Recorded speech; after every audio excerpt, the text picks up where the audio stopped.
Kindly subscribe to our YouTube channel, see how to. Click on the subscribe button below and also click on the bell beside this. This will notify you once we drop a new video. Thank you. A round of applause for Elisha.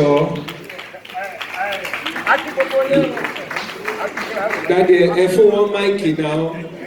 Ẹ fún bàbá máìkì kan sí báwọn lé sọ̀rọ̀. Wọ́n láwọn kí gbogbo lé. Èwo ni ẹni náà ti pàfọ́. Last syllable ló pàfọ́ mi. Ọmọ yín. Ṣé kò pẹ́rẹ́ ní ẹni ẹlẹ́ṣọ̀ ṣáà? Daddy Elisha. Màá dì náà ẹbí ọ̀la fún 1 million. Ó ti disgrace yín o. Ẹ tó bá tó kó yẹ ní ẹlẹ́ṣọ̀ ó jẹ́ ní 1 million lóòótọ́ èmi mo bí ẹ̀ máa ń gbowó bóyá ìlú ẹ̀kọ́ mi máa. Ọmọ yín ni. Àdìgbò tí mo fẹ́ gbowó lè lọ́wọ́. Ó ti disgrace yín bí o. Is that so? Yẹmí máa bọ̀. Wá bá bàbá ẹ̀ sọ. That's good. Wá bá bàbá ẹ̀ sọ. Yes, come here.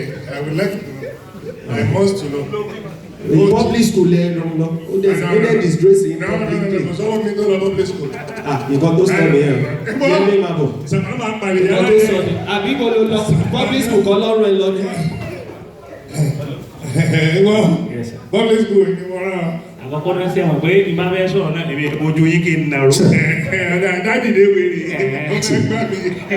Ó jẹ́ ṣe pé ní mo ṣe brought everybody up nù yín yẹn. Kò sọ ọmọ mi tó nàró ebi gọ́ọ̀nà lẹ́rẹ̀. Kò sọ ọmọ mi tó nàró bá àgbàlagbà sọ̀rọ̀. Even apart from me. So you cannot come to my house kó wá rọ́ ọmọ mi tó fẹ́ bẹ̀rẹ̀ sọ̀rọ̀ kó wà lórí ìnàró. Tàwa lágbà nínú ẹ̀yin méjèèjì. Nígbà ọmọ mi bá nàró tí wọ́n náà nàró. So kò sí signs of respect. We are now hearing you, my brother, my son, Yes, sir. my uncle, my daddy. Torí gbogbo ẹ̀rọ mọ́ àjẹ́ lọ́jọ́ iwájú lágbára Ọlọ́run. Màá ti pè ní bàbá mi. Yes, mo adé stage ní màá bàbá mi. Gbogbo tí ẹ̀sìn fi jẹ́ bàbá ó ṣe lágbára Ọlọ́run. Àyà bóyá ẹ̀sẹ̀ lọ́ọ́ disgrace mi wà náà. Yes sir. Náà. Bí ẹ bá wo ọ̀rẹ́ wa dáadáa. Ẹ ti lè bá ti di àtìmú náà ní bá ká. Torí bí èèyàn ṣe bẹ́ẹ̀. Ó ṣe wò sòsùn. Tó ní mo bú bàbá tó bí lọ́mọ. Ṣé wọ́n ti bú bàbá rẹ tó kò lé? Ẹ wo ẹ̀sà, ẹ má jẹ́ sọ̀rọ̀. Torí pé èèyàn tó bá sọ pé Màdúgùrí ò jìnnà, wàláì kì í ṣe ilẹ̀ Yorùbá lọ́mọ ti gbéra ni. Ìyẹn ní ti fèsì o. Thank you very much sir. Ẹ ṣe gan.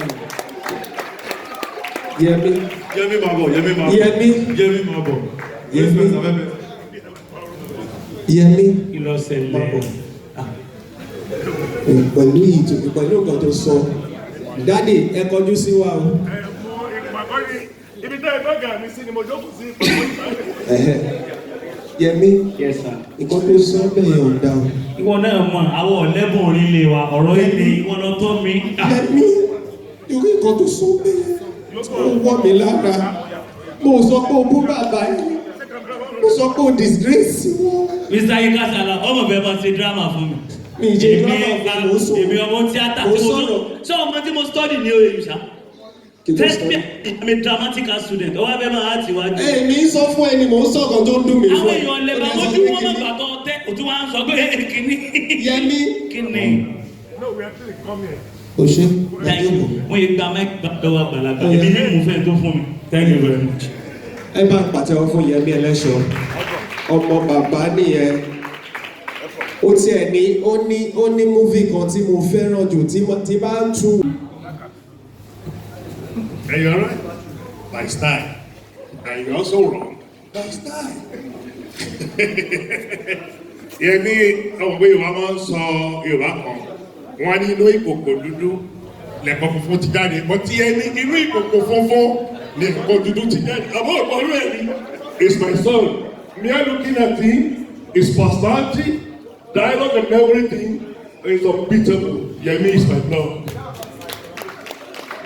Okay, on behalf of the student of OAU, Yẹmí máa sọ fún wọn pé dáàdì ti àṣàtẹ́ pé àwọn lọ bí ẹ o, so àní treat ẹ bí ọmọ àlè mọ́.